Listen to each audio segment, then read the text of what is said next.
Egunon, buenos días. Aquí en esta mesa yo creo que más allá del Egunon. Good morning, ladies and gentlemen. Good morning, and thank you, all of you, for being here. It's a great pleasure to be here, to be chairing this panel for debating the relationship, straight relationship between media and sports. There's two players in that we have to get to agree at some point. Journalists, when talking about media, and sports. We should probably try to redefine what a journalist is, or what it was, and what it currently is considered to be. That would be the first debate. Second debate, if journalism and communication is the same. Debate number 3, if sports people and journalists have a symbiosis, have a relationship of a symbiosis, or if there are parasites. If we see how different clubs deal with communication, we can think that rather than suggesting their contents to the rest of the public, what they do is hinder this progress when trying to generate feedback and communication to all publics. But this is just my opinion. After the presentation of the 3 speakers, if you want, as it's a panel, we'll have some 10-15 minutes for questions and answers. I've got to my right, well, to the extreme right there, it's Paloma del Rio.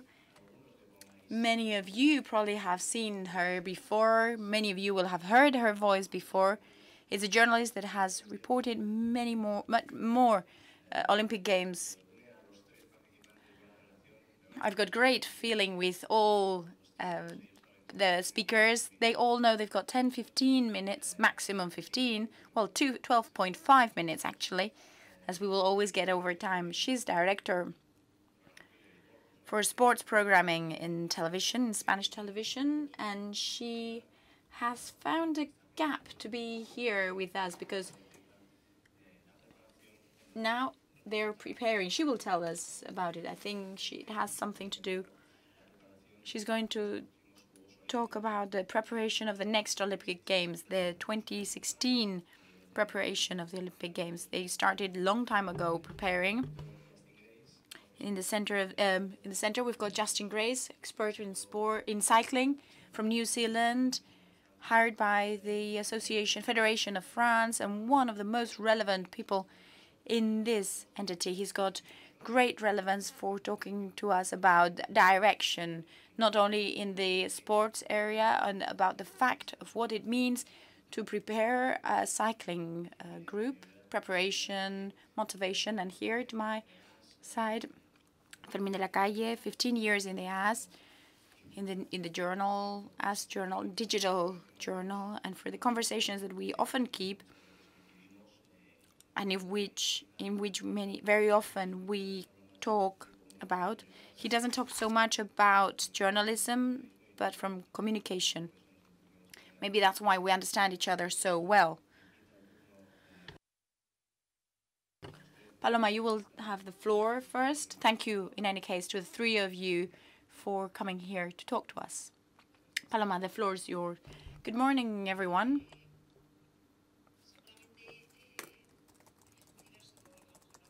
We will probably talk about very different issues here, but what I want to present to you is something that is usually hidden. When we get to an Olympic game, things start warming up when medals, well, expectations for medals, for records, world records, but we never know what is behind, what relies behind. Why are they so relevant? Why are they so important? How long it takes to prepare them, how much we prepare for, not just at the local level from the sports people, but also as a global level.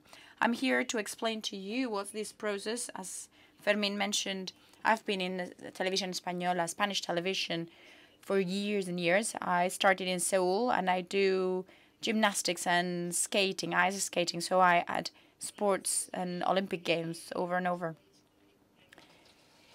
We heard yesterday that Eurosport and Discovery have bought the Olympic Games from 2018 to 2024. I don't know exactly how this is going to work out. But if this is so, Eurosport has been broadcasting the Olympic Games, but parallel with Spanish television, BBC in Great Britain, RAI, well, the public televisions under the Eurosport umbrella. I don't know how legislation will work in other countries, but Eurosport can only be seen in Spain in paid platforms, but that's forbidden by the law. That's something that it's very clearly stated in our law, that there are certain events that have to be openly broadcasted so that everybody can have access to those contents. For example, the final from the Roland Garros, football matches, finals from the Spanish selection team. The news came out yesterday that Discovery has paid 1.3 billion euros for these two Olympic cycles from 2018 to 2024.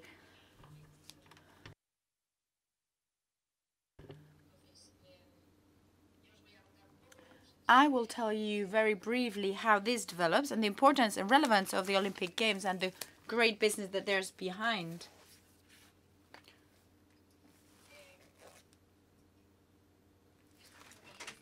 This is more or less what I'd like to tell you. There's a huge number of figures, and I'd like to show you the evolution in time of how things have been done and how we prepare these Olympic Games. Olympic movement, who watches it, who represents them, how do we organize it, when we're talking about calendars of public television, okay, any broadcasting television. This is the flow, the cash flow that generates around an Olympic Games. The business is here, the 16 days of competition, both in winter and in summer. But the dad of it is the Olympic Committee. The International Olympic Committee. How does money flow? Because it's all constantly flowing and rotating. The top international partners, for example, Visa, Coke, McDonald's, they're regular and sponsors because they're very happy to associate their image to the good values of the Olympic Games. It's very rare cases of doping cases that may disturb the image of the Olympic Games, but in general, it's a great brand. All this money goes to the Olympic Committee, and how is it done? Well, they keep 10% for their management, their day-to-day, their Olympic Museum. 50% of what is collected from the Olympic Games, it goes to the organizing committees of each of the editions. International federations and national committees, 40%. These are the ones organizing the funds to channel it to the sports people that, after all, they are the actors and the main role players of the show. And this show is bought by the TV that sends the money to the Olympic Committee. This is a constant flow, as I told you before. $1.3 billion for 4 cycles to give a business, exclusively business, that is especially interesting for those broadcasters that have public advertising in them. We can't benefit from this. The Olympic Committee makes studies every 4 years, and the last figures we have is the 2009, 2012, and now they're doing the report and study Sochi 2014 and 2016 once they're over. Broadcasting rights cost increases from $3.85 billion. It's all in dollars. These figures are in dollars. There's more and more brands trying to associate to the Olympic Games. The Olympic Committee only allows around 10 brands. It's very restrictive. They don't want to associate their brand to any other brand. National sponsors were huge number of Chinese people in Sochi. In the domestic sponsors increased enormously because there's loads of Chinese sponsors. You can see a huge leap because they wanted to associate their name to the International Beijing Games. These brands are going on the increase, and the Olympic Committee is also looking very carefully where they associate with these figures. Ticket sales are a minor figure. It's 90%, 95%. Of course, it's not a bad figure, but commercial licenses, maybe for cornflakes, well, they would have the Olympic values, all the values that the Olympic Games generate. But in total, there's a figure for every 4 years. That is quite remarkable. As I told you, 90% goes for the Olympic Committee's national committees, and 10% is kept by the International Committee. How are these figures obtained? Well, because there's more and more TV broadcasting. The first ones were in Berlin, and there was only one TV broadcast thanks to a military satellite. They go on the increase. We don't have figures for Mexico, but from Sydney on, 220 countries with their TVs have broadcasted these games.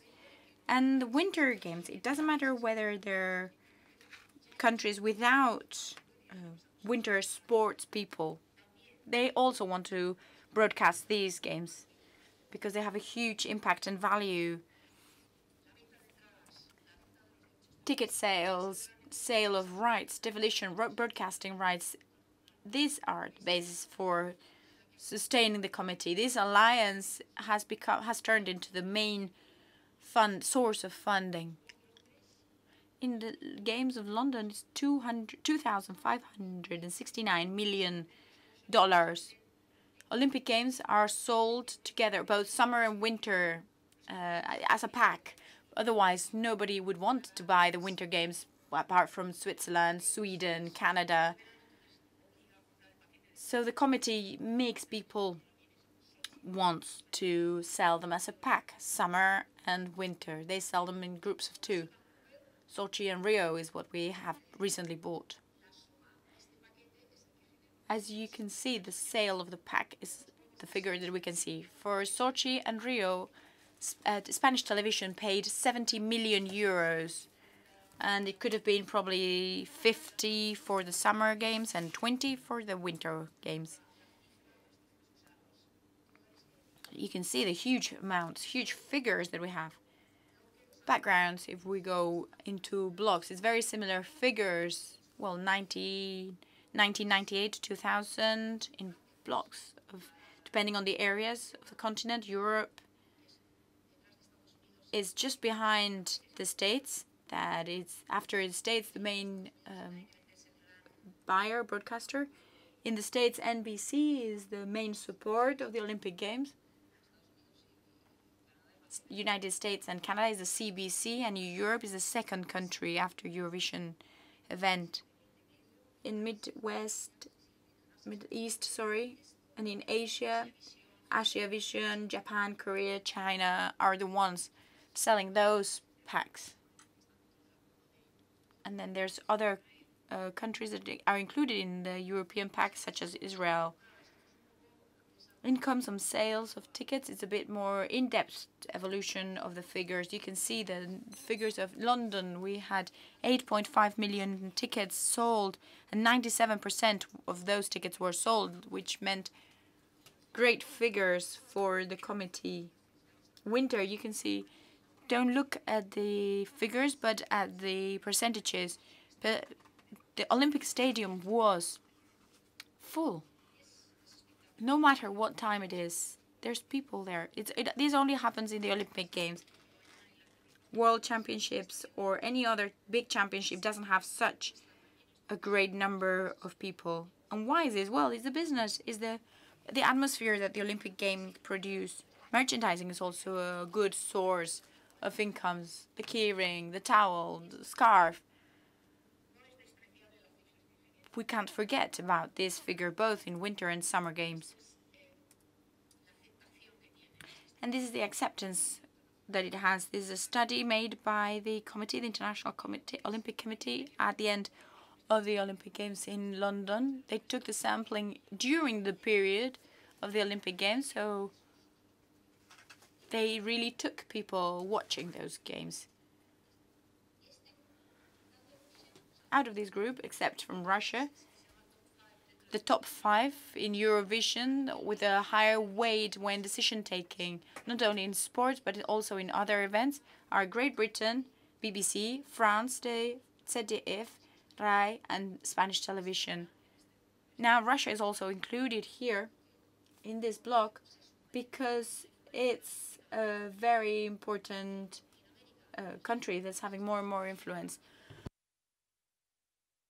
United States and Canada in America, Asia Pacific, and then in Asia Pacific, as we said, China and Japan, and India and China, Japan for the high level, Australia, of course, the most representative country in the area of Asia, and Africa, South Africa, of course.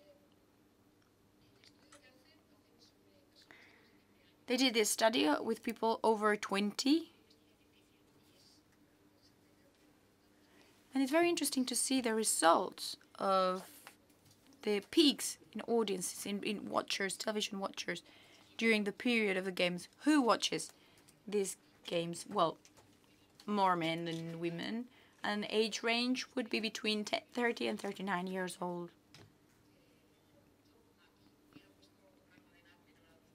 But I would have also included a slot of people between 10, 20 years old. In my case, I started watching them when I was 12. That's the way they did the study, but I would have included more age ranges. And what is the opinion of the Olympic Games? The percentage of agreement and disagreement. Where representation of the performances of Olympic athletes encourage children to participate in sport. There's all positive components. Olympic Games is more than just a sport event. They are open to athletes from a wide variety of backgrounds.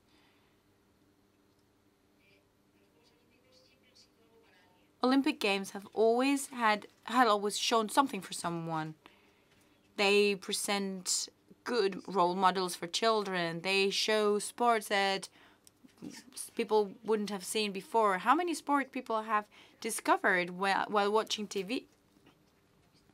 How many people knew curling or horse riding or modern pentathlon? There's many sports that you only see on TV in this moment because you see them and you want to see them, and then you'll never see them again until the next Olympic game.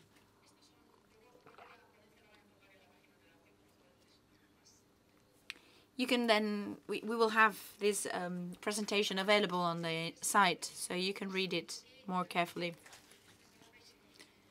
What do people associate with? Well, global feeling. It's just the best. They're very exciting. Determination, excellence, effort, participation, celebration, diversity, universality, patriotic, inspiration, dynamism, festival, unity, optimism, respect, friendship, peace, heritage, authenticity, fair game, inclusion, equality, trustworthy, eternal, innovating, very commercialized too, spiritual and politics. Those are the ones that are less associated to the Olympic Games.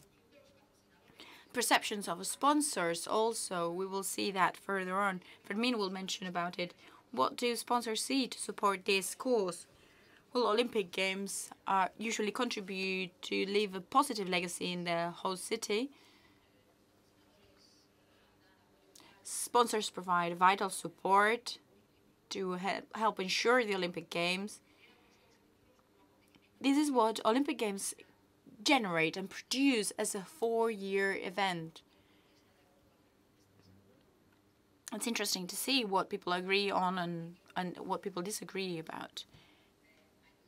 It's also important to know that sponsors help to increase my interest in the Olympic Games. Okay, there's a difference of in the opinion.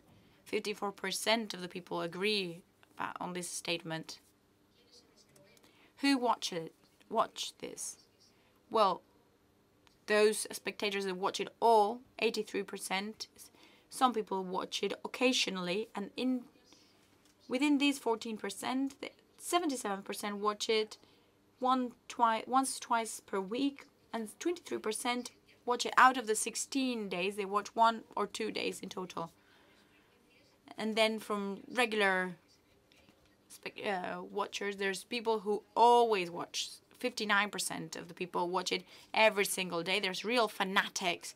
And 41% of the people watch 3 to 4 days per week. If we go down to how the Olympic Games are organized, I'll be very brief here. I explained to you how money flows, and this is how it's organized, how the Olympic Games are organized. There's some entities, some bodies are very important. OBS, Olympic Broadcasting System, is the agency, the TV broadcasting agency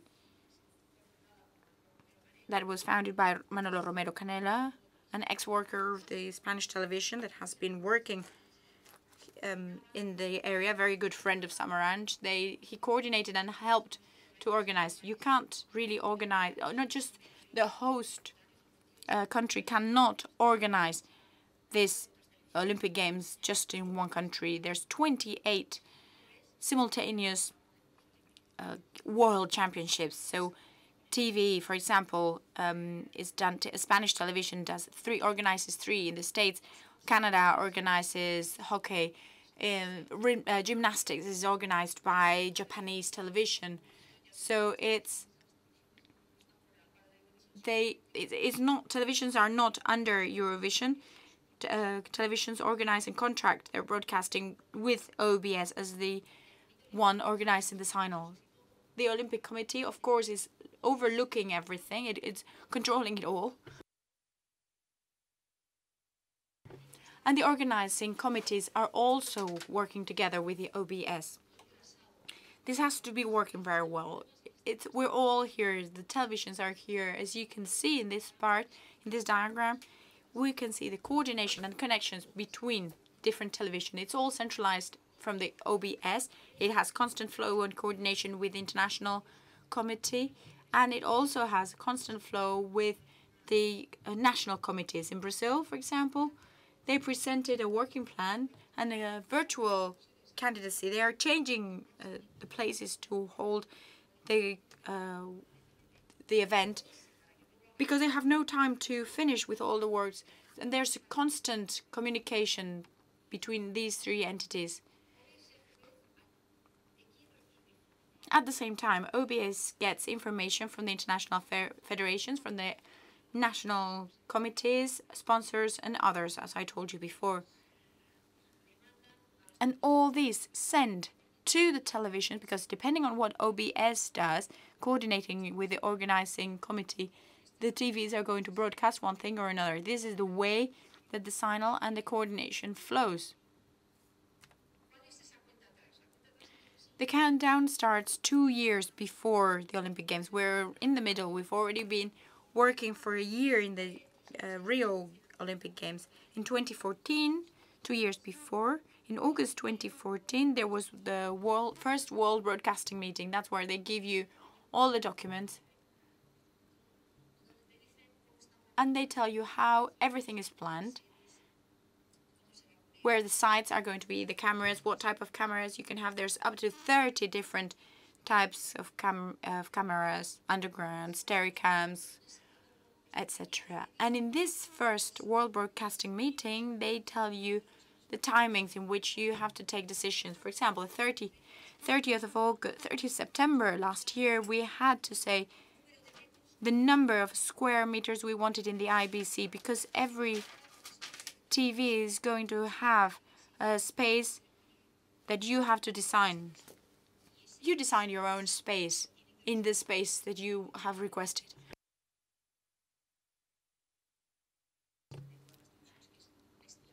It's huge. The IBC is huge. And each of us organize our area. In this first meeting, you get all the information. You have to work on it. 1 year before, from 2014 to 2015, now in August, we are going to have the second meeting. This is more limited. In this first in this second one we continue with the building of sites, and in this period 2014 to 2015 you've already done your planning of what you want. This is sci-fi really, because we've planned what we want to do, both in Teledeporte, Telesport, when it's with Channel 1, with Channel 2, when there's overlapping events, what are we going to do on the website. We've already been doing this designing work. That first work is crazy. Nobody knows that you're working on it. Nobody knows that you've been planning, but the moment the ceremony comes, it all works. We're all there. We've organized in the IBC our working area, our food, our accommodation. Well, it's quite fun actually. 2015 and all the changes that happen on site, planning of the International Federation are communicated immediately to all the broadcasting channels. We've actually received 3 different versions, some of them with major changes, some other with minor 10-15-minute changes. And we're constantly updating, because the UBS is updating the information. It doesn't make much sense of a planning of what we're going to broadcast, because it's in this Olympic game when we're going to have sports people qualified. So we don't really know what Spanish teams are going to be there, and so we will need the information to come along this year to plan the different events. We'll try to follow the Spanish people, of course. We've got now, for example, in gymnastics, it won't be till September when we'll have the September and October we will have the World Championship. Once we know which are the sports people, Spanish sports people, that are going to be playing and competing, and there we will put our focus on. There's some classification sports that require longer period. For example, tennis, we won't know until next year, June next year probably. So until June, we won't know. We can guess. We know there's going to be tennis probably if Nadal goes, but we don't know if there will be team sport. You know, if there's rugby, basketball, handball, that's a bit easier. But tennis is a tricky one to organize. And then there's always surprises. You didn't expect one player, and then suddenly you need to change it. It's a very dynamic and very lively activity.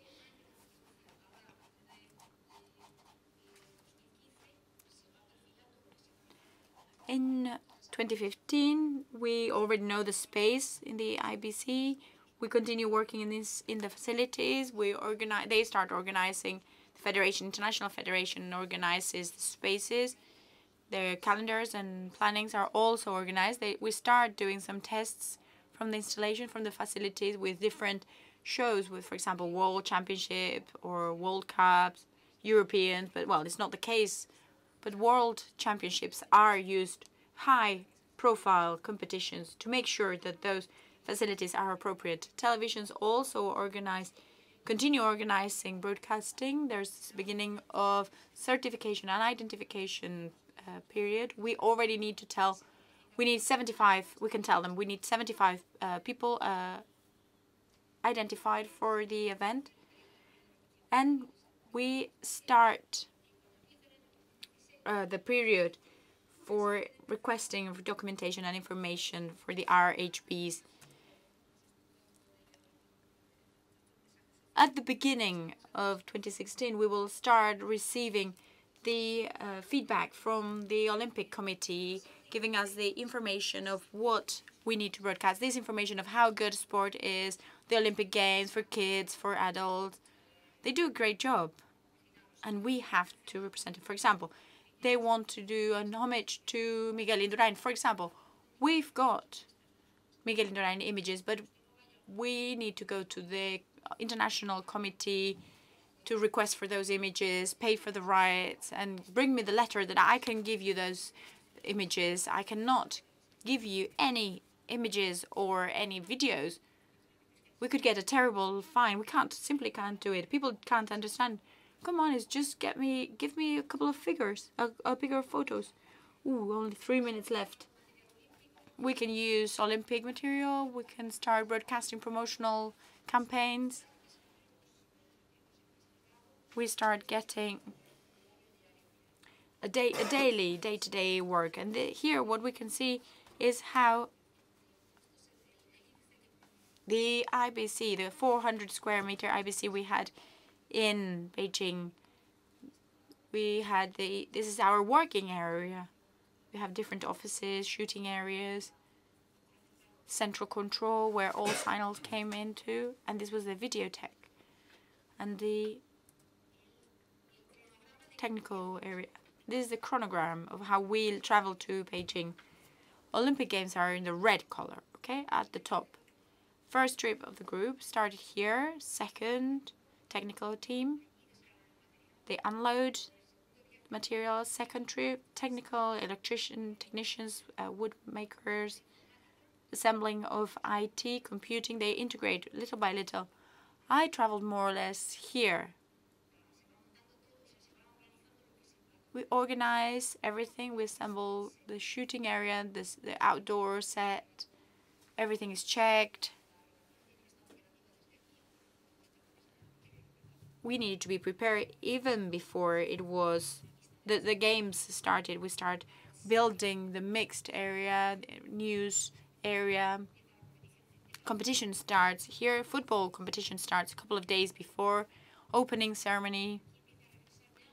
Some people start coming back. Well, carpenters, electricians, people that have done their job and they don't need to stay any longer. We stay there, the ones that have to work. Competition happens here. Once the ceremony is over, it's disassembling of the sets and return. This is a planning, a program, screen shooting planning. There's a little times. We will have the same problem with Rio. London, it was only 1 hour difference. But the teledeporte, high definition night broadcasting, and then remarks and warnings of, okay, this person is going to play. And this changes constantly as results change. This is how signal comes into us. There's 12 international signal. There's full of competition. These only come to the IBC. So if you have a study in the IBC, from the sites goes to the IBC, and then from the IBC to Spain. But if you don't have a place in the IBC, you will not have access to all these competitions. There's daily changes. They tell us on a daily basis. This is updated on a daily basis. It's crazy. This is a working design, a day-to-day design, working design, and we take into account the news, the two news, morning and evening news, how they are strengthened in this morning and evening news. This is the working plan for the writers. It's really hard. Every journalist, we should know where was each person working on the night shift in the day, where we were, what we were doing. This is my this is mine for me, for example. This is my time slot is more or less 10 to 10. Arseny Perez doing tennis. He did tennis, water polo. And I'll show you how I saw Beijing when I arrived. This is our working area as we arrived. All this material left 1 month in advance by boat to Beijing. Went from Madrid to Valencia, from Valencia to Beijing. You have to take everything, except from the chairs and the shelves. Everything came from Madrid. This is an area, working area from which continuity is done. This is sound area. You'll see how it works, what it looks like. This is what I saw, central control with recording area. It was all boxes. Well, it's as if we had moved houses. Sound racks, central control. This is the lab. This is where all the signs come into. From here they come to Spain. meters and meters of wires and screws and bolts. We need to adapt exactly and assemble on the space.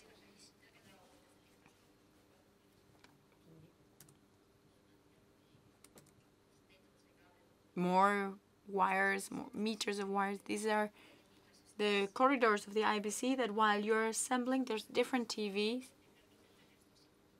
They let you have it as it is, but once the games start, it all disappears. All this goes into a warehouse.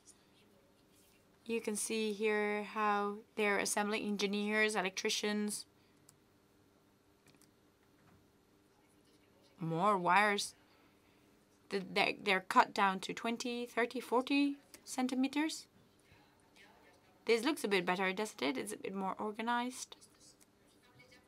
Look at the wires that have been cut, the rear part of the racks where a signal is come. There has to be a constant ventilator, a constant fan. As you can see, we're always wearing jackets because it's very cold.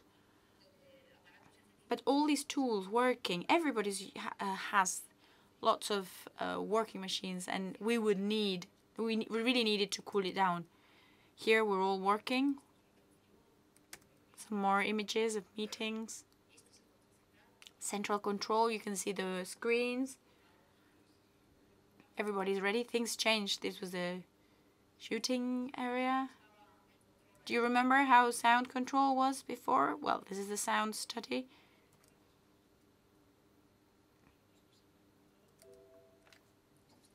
And this is it. Thank you very much. Muchas gracias, Paloma. Llegar a lo más íntimo. Thanks, Paloma. We usually don't have the opportunity to see the inside of a TV organization. Well, I'm going to be brief. I would say if you have never been to the Olympics, you should go, because being there as a reporter is impressive. If you are there as an athlete, I think that's the best experience in your life. But anyway, this is an event which is impressive. I work with football, but it's not similar because football is about business, but Olympics is about sport. So Mario called me to give this presentation on communication,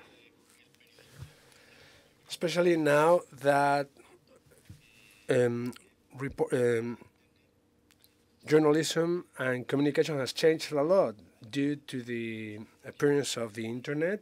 We have gotten lots of material, of raw material, but this is because the athletes are already a source, so there's no need for reporters, for journalists.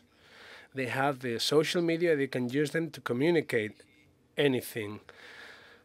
But they are not journalists. We can add some analysis or added value to the information. This is exactly where we have the challenge now to turn the information communicated by the athlete into journalism. And I have to say that so far we have not accomplished that. I will give you an example, which is very graphic, very illustrative of the situation. Might be a little bit rude. And this is about what happened with Kevin Roldan, this reggaeton star. There was Cristiano Ronaldo. Does not talk about this with the press. He considers that after what happened, they lost this match 4-0 against Atletico de Madrid, and then there was his birthday party, which had been authorized by Real Madrid, and then there was this singer who sang there and uploaded the photo to social media. And the day after, all mass media and the internet, especially the social media, were disseminating the pictures of their birthday, which made angry all the Real Madrid community. And this guy, Kevin Roldan, the singer, was the one that had uploaded the photograph on the social media. So he did good for himself. So he got many interviews on TV channels. He was a singer that was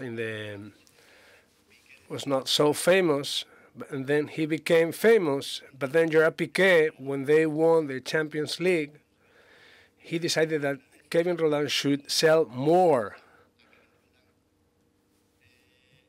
long plays, and then he said, "Thanks, having Kevin Roldan, with you it all started." And then 4 days after, there was a hit by Kevin Roldan under the title Contigo, with you, where he uses the Avime of Gerard Piqué, and that increased the sales of his long plays very much. So this is an example of how social media have an effect with Ronaldo and then Piqué, which are two people that are very popular on the social media, and they have made this Kevin Roldan famous now. Sorry, I cannot translate the question. He's not using a microphone.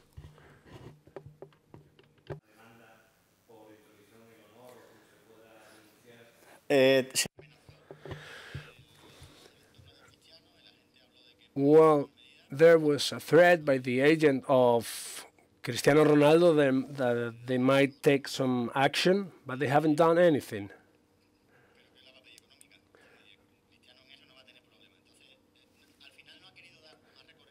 So I think they decided not to do anything because they don't want it to make it even bigger, the situation. So this has resulted in problems with the national team. The day after Piqué played with the national team, and there was an issue that resulted from a joke on the social media, and that ended up as a very serious problem that was on the news. And this is due to a communication issue. And so the journalists, we have made this to the news. So about Cristiano Ronaldo, if I would ask you which media is the more important one in Spain, or who's the most important communication character in Spain, I would say most of you would say Juan Luis Cebrián, Grupo Prisa, Basile and Mediaset, then the general director of Spanish TV.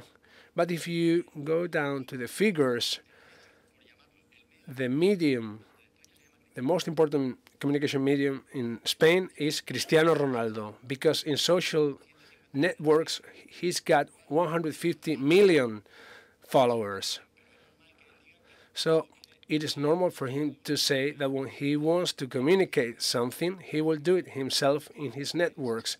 This is what he did yesterday when he said that the 60% of his image rights will be managed by Peter Lim, president of Valencia.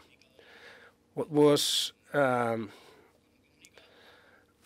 striking news for Real Madrid, but he has not given any press conference or anything to say this. He just has done it on the social media because he knows he's got much more impact this way.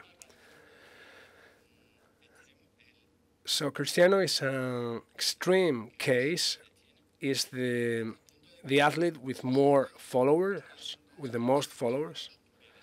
He's got also his own social network. He has decided that Twitter and Facebook is not enough for him, and he has created Viva Ronaldo.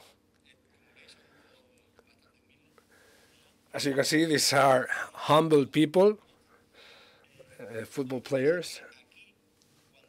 But what happens is that here, when you see the app, it makes sense that he has done this, because what he's looking for is the engagement of his followers. So in his channel or in his social network, in addition to broadcasting the information he wants to broadcast, there are also some premium contents that go from pictures that he has taken himself or videos he has taken in the stadium and games. Games of Cristiano playing football. So this way he's engaging, he's making business through his communication team and his community team are very good. And he's the first one to do something like this. Then I'll show you also two other football players. Later on we will speak about the Olympics, because this goes not only for football players. There are two cases of using different social networks. Neymar, he focuses on his image, so they decided that his social network should be Instagram, which is more suitable for throwing inputs to the people. So he's not very good at talking, he's not very good at speaking, so he's not Sergio Ramos, that whenever there's a Sergio Ramos tweet, it goes on the news, and this is important if you want to get advertising contracts. So if you have a good community team, it's like Neymar, he's got more followers in Latin America than Messi. He's always been in this circus. Nike has sponsored him for many years, and they have decided that he should work on Instagram because he's also very good with pictures. And the other example is Xabi Alonso. Xabi Alonso, he's got his image is quite different to Neymar. He's a more calm and reflective guy. He will comment on things that are not related with football, and he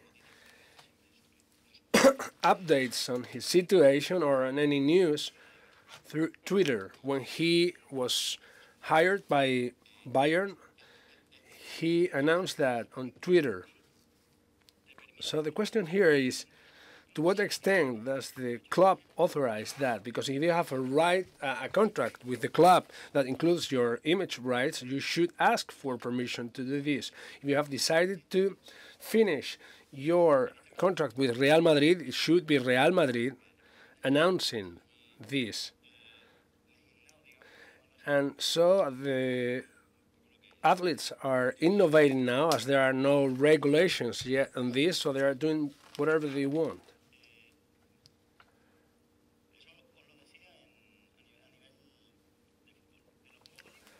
That was about football. Now, as for the Olympics,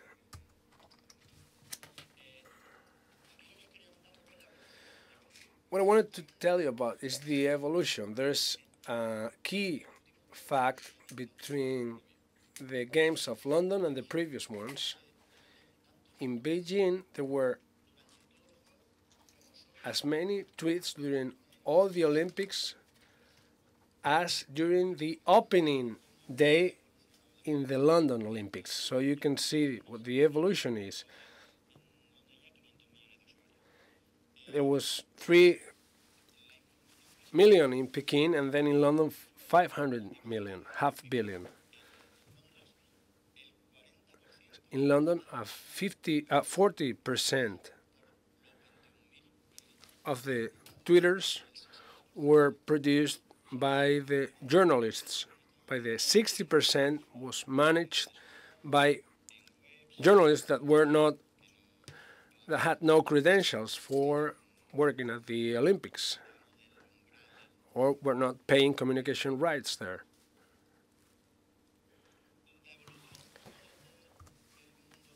The evolution of the digital world in the Olympics is this. In Atlanta, 1996, there was already internet. Then in 2000, it was the blogs. I was there, and what we were doing, we were trying to find an athlete that was a blogger and would tell about the daily life in the Olympics from them. But the good thing about the Olympics is that you have so many athletes there that you have access to all of them, and there you have to be very, you have to know how to see which one could work better for this. Maybe if you choose one from an exotic sport, if he gets a medal, then she's going to be popular. So this is important. You hit the bullseye if you do that. This is what we're seeing with the social media. Then in 2004, in Athens, there were already mobile phones, a little bit chaotic though. Then in Beijing, high definition. In Vancouver, we had the social media, and then it was in London where there was the boom of the social media. But I think that journalists, we don't know how to capitalize the fact that athletes have social networks, because you can explore formats that we are not doing, or accessing a kind of information that we don't usually have. I think that in Rio we will start really profiting of athletes as sources with their information, and all this not forgetting the traditional formats. Of course, number one is TV and videos. If you have to write something and if you can turn it into a picture or into a video, that's great, because you can upload it on Twitter. We used to have photo galleries, and now we have Vimes, short videos where you see like 15 seconds, but they have great repetition capability. And of course, the YouTube channels, all sports clubs have their YouTube channel. So what's the role of journalists? I think the challenge for us is to give an added value to the product that we sell. If we all tell the same thing about what's happening, or we repeat what the athlete uploads in his social network, there's no incentive for reading me. But now, for example, we have Paloma here. If there's a broadcasting of gymnastics, you know that by listening to Paloma, she's an expert in gymnastics, so you will learn about these sports. Journalists that have worked for a long time with one sport, they are good at explaining what is going on, so people can learn listening to them. I do football because this is what I have to do. That's where the business is. But I also do rugby, and in rugby is the same. Well, you try to explain what you're seeing. You have an educational approach, because viewers only see this like every 4 years. If you are not explaining it well to viewers, you are not giving any added value so that they can identify your work as a journalist.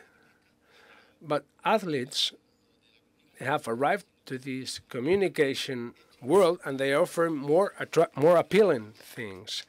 And this results in the fact that sponsors are looking for athletes to identify them with their image. They are looking for a target depending on their sport, or also on the image of the brand.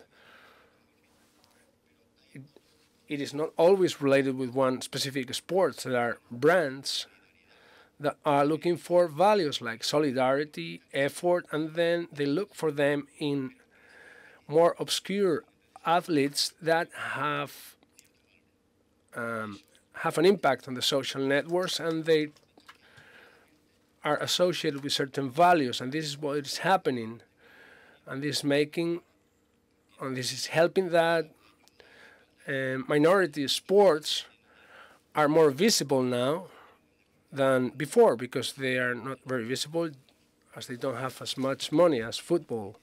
It's like Fernando Alonso. When he was a winner, there was lots of advertising and high audiences.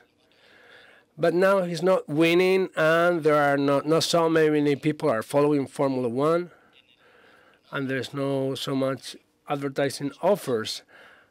And then for minority sports, social networks are very powerful, but they need to know how to work with them. And there are many examples of minority sports athletes that work on the social networks all year long, and this way they are getting sponsors.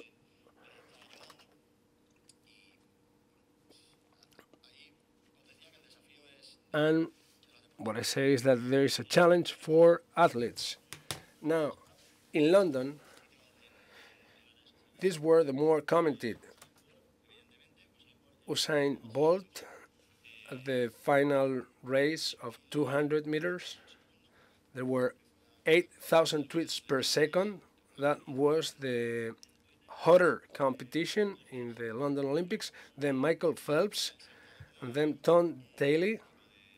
That was the British trampoline jumper, the trampoline diver,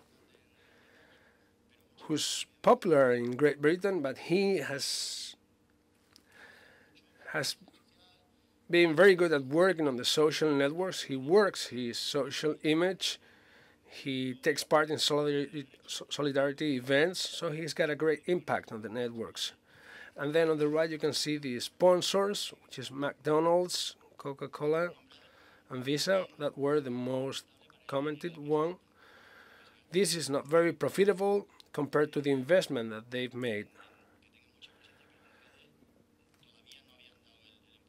And this is because they had not allocated this investment in the networks. So I'm sure in Rio these figures will be ×5 at least.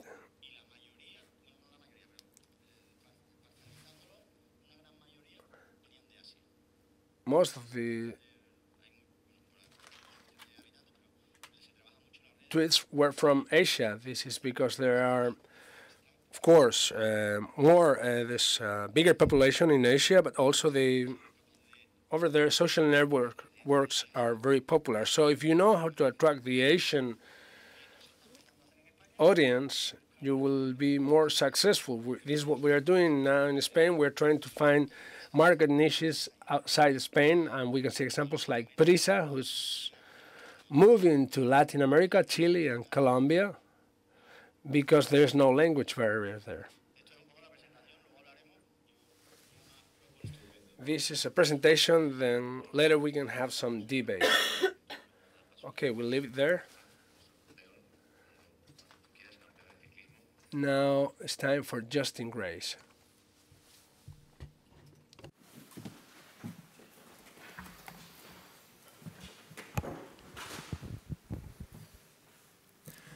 Hola. Lo siento, yo hablo un poquito español, so I'm going to speak in English. I didn't really prepare because I wanted to see what the other presenters were going to do and basically comment on the stuff that they talked about. Do you guys want to stand up and stretch for a minute because you've been sitting down for an hour? You okay? Okay. So there was some really interesting stuff there. It was interesting for me because I came from an engineering planning background before I was a coach. So seeing the time frames and planning from Paloma was really interesting for me. It was really, I guess, it gives you a bit of an understanding of how sports in the New Zealand and Oceania regions become such a big deal to us when, you know, we saw on the statistics from Paloma there that the numbers of people and the amount of money getting spent from the Oceania region, which realistically is New Zealand and Australia, was about the same as the combined of Asia, Central Africa and South America, which we have a population combined of around 30 million people between our two countries. So when you have 30 million people that are spending as much and watching as much television as several hundred million, you can see why it is that we produce good athletes down there. It was interesting to see the unpacking of the media centre. It's actually almost identical to the process that we go through when we're arriving at the Olympic Games. It looks like chaos, but it's quite organised. Another really interesting thing that was really a parallel to our sport with the broadcasters is the changing in the regulations and the constant upheavals that we have when they change the rules halfway through. Our regulations get changed every few months at the moment, so it's difficult for us to keep track also. But getting on to the media side of things, I have a really good relationship with most media, and it's been really interesting to hear these guys talking today because there's so much stuff that resonates with me. I'm always a big fan of training our athletes to speak with the media. So we put them into essentially school to learn how to deal with the media, not only on social media, but face-to-face in a room like this and in front of a camera. And there they learn things like what to wear. If they know that the press are coming to a training session, we make sure that they're wearing all the exact right kit, that they have a nice clean shirt. We have a white uniform for racing, so they always have a white uniform, or at least we as the staff have a spare one in a plastic bag, ready for them to put on so that they look nice. That goes for the staff as well. We always know that we have a nice fresh polo shirt, a brush for our hair and so on. We teach the athletes these kind of things so that they can always look the part when they're in front of the camera. Another really important thing that we teach them and that the journalists really usually respect is to ask the questions, to ask the question of, what are you going to ask me? It's the best thing that probably we can teach our athletes to when they're speaking with journalists, because quite often, especially if it's a live feed, if you have no idea what's coming, you can get stumbled or say something that you don't really mean, especially if it's after a loss. You have athletes saying things. So our athletes will always turn up and say, "Hi, pleased to meet you. What are you going to ask me?" It's a great start, and then everybody knows where they are. In New Zealand, I had a really good relationship with the media there. It's a small nation. We have 4 million people. So we kind of know everybody. And we had a real, get on the phone. Hey, we're going to do some special training today that you guys might be interested in covering for your TV station. And that really helps with building the profile of our sport in the country. And some of the crazy things that we did to do that with the media, I'll give you a couple of examples. One of them was my athletes had become very good at cooking high-performance meals. It was something that they got quite well known for. We taught them really well, and they could end up creating amazing high-performance nutrition, but that tasted and looked really great as well. Real master chef kind of food. And when the media got hold of this, they came and they spent a few days following my riders around, watching. They made their own muesli from all the different grains because they wanted something specific. And in fact, one of those athletes now sells his as a product in the supermarkets. So they came and they followed the guys around for a few days just on cooking. Had nothing to do with the riding at all. Another really good one that we did was I wanted to have my athletes do something a little bit different one day. And so I called up the local TV station and I said, look, I've got this great idea. If you cover it, if I can get X, Y, and Z in line, can you cover it? And they said, yeah, great. So I called the zoo and I said to them, hey, look, I've got this great idea and the TV want to do it for my athletes to come and visit the cheetahs, the fastest animals in the world versus the fastest humans in New Zealand. And so at 7 o'clock in the morning, we went to the local zoo. TV crews were there, and they followed us around, and we actually got to walk the cheetahs through the zoo for the morning. We highlighted the cheetahs' plights and the good work that the zoo's doing in helping them in their own native countries. But my crew got a really great coverage. Unfortunately, one of them did get slightly mauled by a cheetah, but he's okay. We always go to the extra effort of employing them, and sometimes at my own peril. I arrived one day and one of the girls said, "Oh, you've got a bit of a pimple. I've got some makeup. Let's quickly do that before you jump in front of the TV."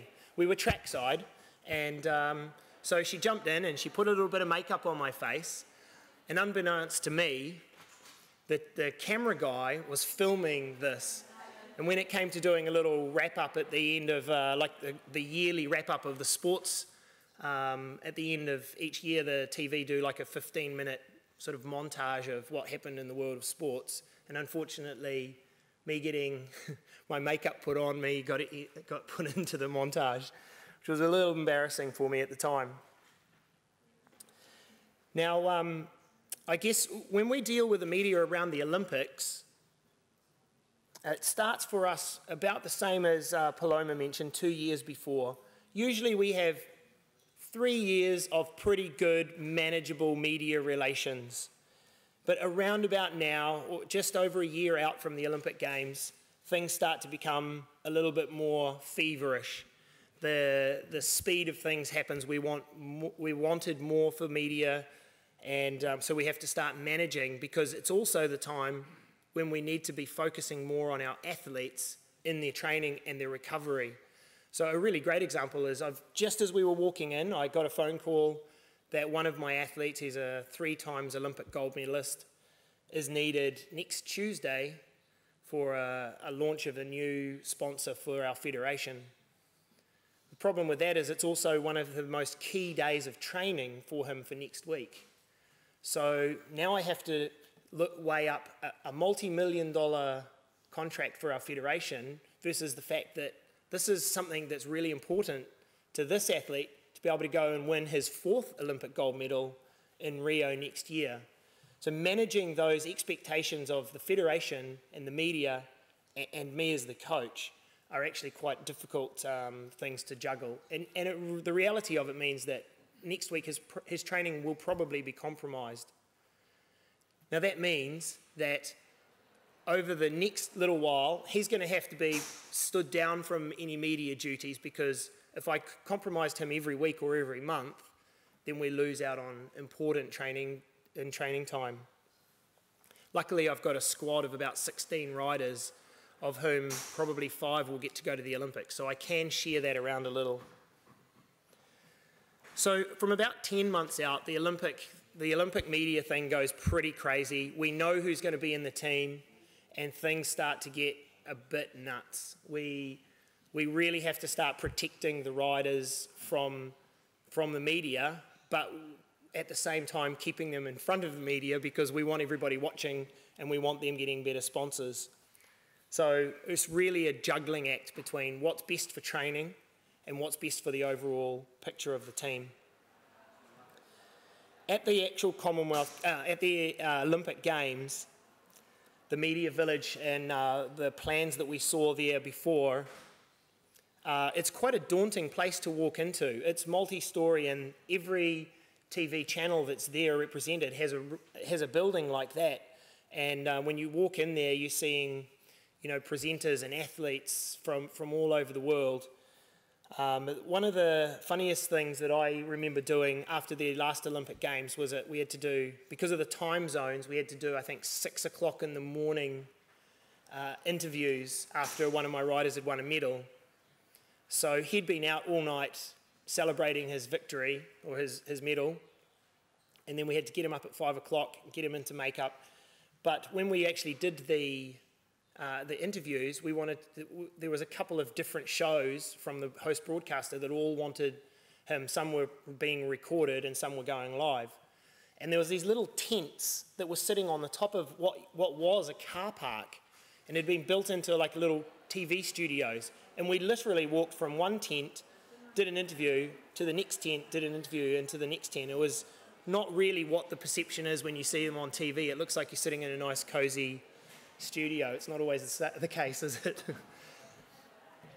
And actually, in the racing area itself, it's always an interesting time.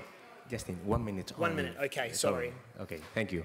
So I want to cut through to social media then, because social media for us is it's a really difficult thing for us to manage. A lot of the footballers will have something in their contracts, I think, but we don't have that. So we have people that watch our athletes' social media, Facebook and so on, and I have had one athlete who, ironically, it was right before the Olympic Games and the All Blacks played a bad game, and he tweeted how he thought the All Blacks were complete rubbish, and he got absolutely slaughtered by the media in New Zealand only a couple of months before the Olympic Games, where he didn't produce any results either, and he learned his lesson really hard that one small comment about one rugby match could really impact his earning capabilities from media for many years to come. So I'll wrap up with that because I think that's a nice one to finish on. Thank you very much, and come and watch me later on this afternoon. Thank you very much, Justin. Muchísimas gracias a todos. Nos hemos comido ya el tiempo del debate, como habéis visto. En cualquier caso, yo creo que a la tarde, si tenéis a bien seguirnos, podremos plantear alguna otra cuestión bien con Andoni Zubizarreta, con quien finalizamos la sala. Muchas gracias a todos. Chao.